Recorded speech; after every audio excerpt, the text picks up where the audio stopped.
Hello everyone and welcome to Module 7 Net Positive. This lesson will explore how businesses can adopt a net positive approach focusing on sustainable growth and delivering social value.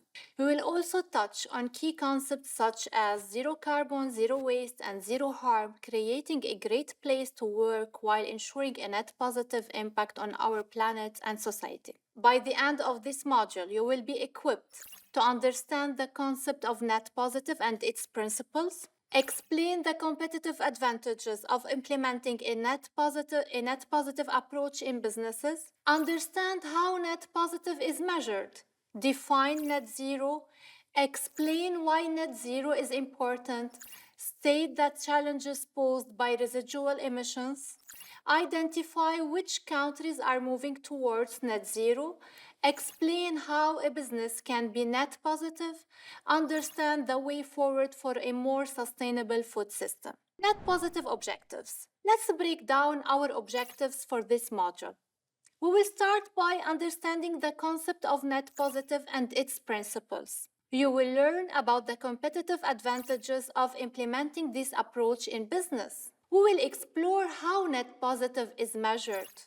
You will gain insights into the way forward for a more sustainable food system. We will be covering concepts like net positive, carbon positive, climate change, circular economy, and environmental, social, and governance ESG criteria. What is net positive?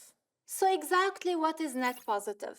It's a business model that aims to improve well-being for everyone it impacts. This means every product, operation, region, and stakeholder, including employees, suppliers, communities, customers, and future generations. A net positive company eliminates more carbon than it produces, use only renewable energy and materials sourced sustainably, creates no waste, and designs everything for full circularity, replenish and cleans the water it consumes. Additionally, these companies ensure inclusion across all races and abilities, achieve gender balance in management, and maintain pay equity. NGOs will be seen as equal collaborators, and government leaders will find strong partners rather than self-serving lobbyists. Finally, investors who focus on long-term value creation will see healthy financial returns. Why we need to repurpose to circular economy. Transitioning to a circular economy isn't solely about addressing environmental issues. It's about unlocking significant opportunities across several industries. Increasingly, businesses, governments, and civil society organizations are coming together through initiatives like the Platform for Accelerating the Circular Economy PACE. With over 200 experts from 100 organizations, they developed the Circular Economy Agenda, focusing on 5 key sectors: plastic, textile, electronics, food, and capital equipment. The agenda highlights opportunities to reduce emissions, make better use of finite resources, protect human health and biodiversity, boost economies, create more and better jobs. Why would a company commit to net positive? So, why should a company commit to a net positive approach? Here are some compelling reasons. Access to resources. Companies are more likely to gain access to land and resources from governments, attracting partners, employees, and customers. Access to finance. By adopting strong environmental practices, companies can secure funding from institutions like the International Finance Corporation (IFC) and the Equator Bank. License to operate.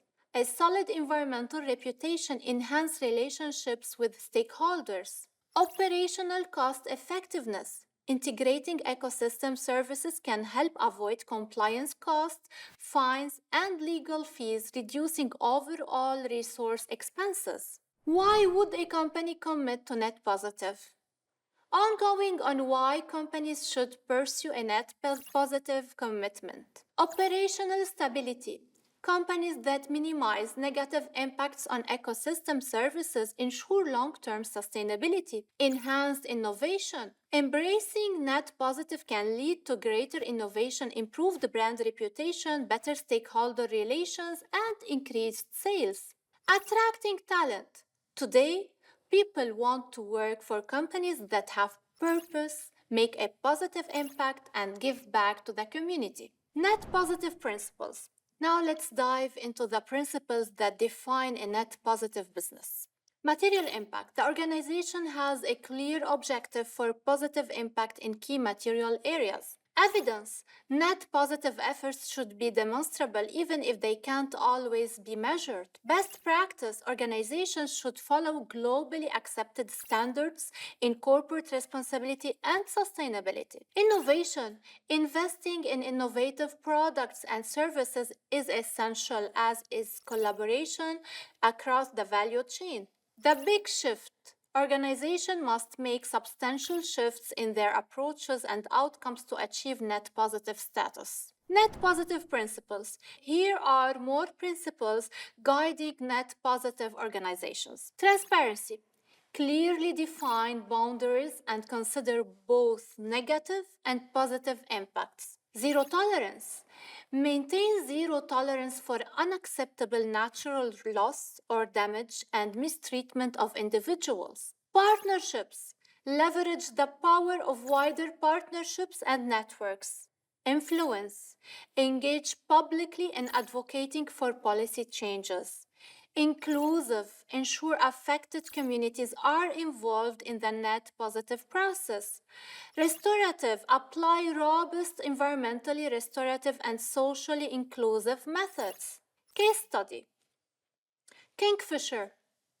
Let's look at a case study featuring Kingfisher, Europe's largest home improvement retail group and the third largest globally. They focus on 4 priority areas where they believe they can make the greatest impact. Timber. They aim to create more forest than they use. Energy. Every Kingfisher store and customer home should be zero carbon or generate more energy than it consumes. Innovation. Every product should enable a more sustainable and ultimately net positive lifestyles. Communities. Every store supports local community projects or equips people with skills. In addition to these initiatives, Kingfisher has set 50 additional targets called the Foundations to help identify gaps and address challenges in achieving net zero. Net positive in hospitality. Let's continue with a video titled Net Positive Hospitality for People, Planet, Place, and Prosperity. After watching the video, think about your own experience in the hospitality sector. What recommendations do you have for transforming it into a net positive sector? Remember, one of the key principles of being net positive is clearly demonstrating your efforts through evidence, even when it's challenging to measure. Measuring net positive. Let's dive into how companies measure their net positive impact. When developing measurement strategies, companies must ensure a few critical points. Transparency. Be open about what you measure. Consistency. Use the same methods across all measurements. Completeness. Consider all relevant impacts. Keep different types of impacts separate. Use existing methods where possible to simplify the process. And finally, always separate positive and negative impacts.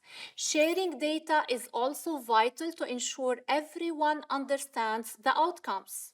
Challenges when measuring. Measuring progress toward net positive goals comes with its challenges. Companies need to clearly outline their aims and the calculations they use to measure their impacts. Here are some specific challenges you might face. Identifying material areas. Where are the significant impacts and how do they affect your operations? Selectivity.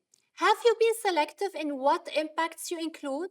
What's the proportion of impacts counted versus those that are not?